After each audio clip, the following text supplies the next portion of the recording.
Surat crime બ્રાન્ચે Raju ઉર્ફે રહેમાન ડકેતને ઝડપી લીધો. આંતરરાજ્ય ઈરાની ગેંગના મુખ્ય આરોપીની ધરપકડ. સુરત શહેર ક્રાઇમ બ્રાન્ચે એક મહત્વપૂર્ણ સફળતા મેળવી છે. દેશના અનેક રાજ્યોમાં લૂંટ, છેતરપિંડી અને હિંસક ગુનાઓ આચરનાર આંતરરાજ્ય ઈરાની ગેંગના મુખ્ય સૂત્રધાર આબિદ અલી ઉર્ફે રાજુ ઉર્ફે રહેમાન ડકેતને સુરતમાં ગુનો કરે તે પહેલા ઝડપી લેવામાં આવ્યો છે. આ ધરપકડને કારણે ગુજરાત સહિત અનેક રાજ્યોમાં થનારા ગંભીર ગુનાઓ અટકી ગયા છે.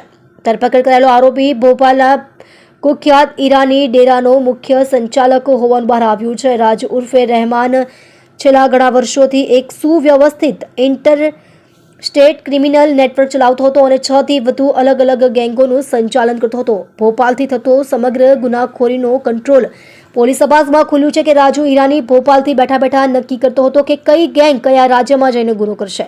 ગેંગના સભ્યોને પોલીસ જેવી બોલચાલ, વર્તન અને લૂંટની ખાસ ટ્રેનિંગ આપવામાં આવતી હતી.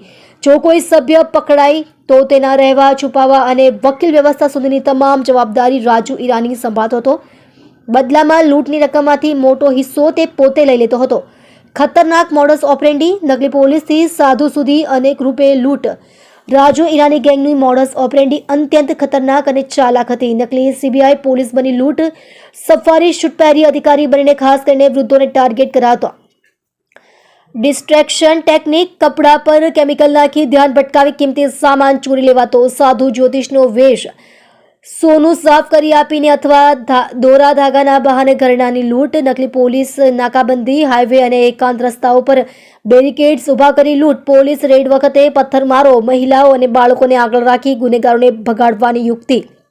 અનેક રાજ્યોમાં વોન્ટેડ. રાજુ ઈરાની સામે મધ્યપ્રદેશ, હરિયાણા, દિલ્હી, મહારાષ્ટ્ર, ઉત્તર પ્રદેશ અને પશ્ચિમ બંગાળ સહિત અનેક રાજ્યોમાં ગુનાઓ નોંધાયેલા છે. તેમાં લૂંટ, છેતરપિંડી, હત્યાના પ્રયાસ, આર્મ્સ એક્ટ જેવા ગંભીર કેસો સામેલ છે. ખાસ કરીને ભોપાલમાં પોલીસને માહિતી આપનાર સાબિર અલી ઉર્ફે ભૂરા સામે અદાવત રાખી તારીખ 5/12/2025ના રોજ તેના પરિવારને જીવતા સળગાવવાનો પ્રયાસ કરાયો હતો.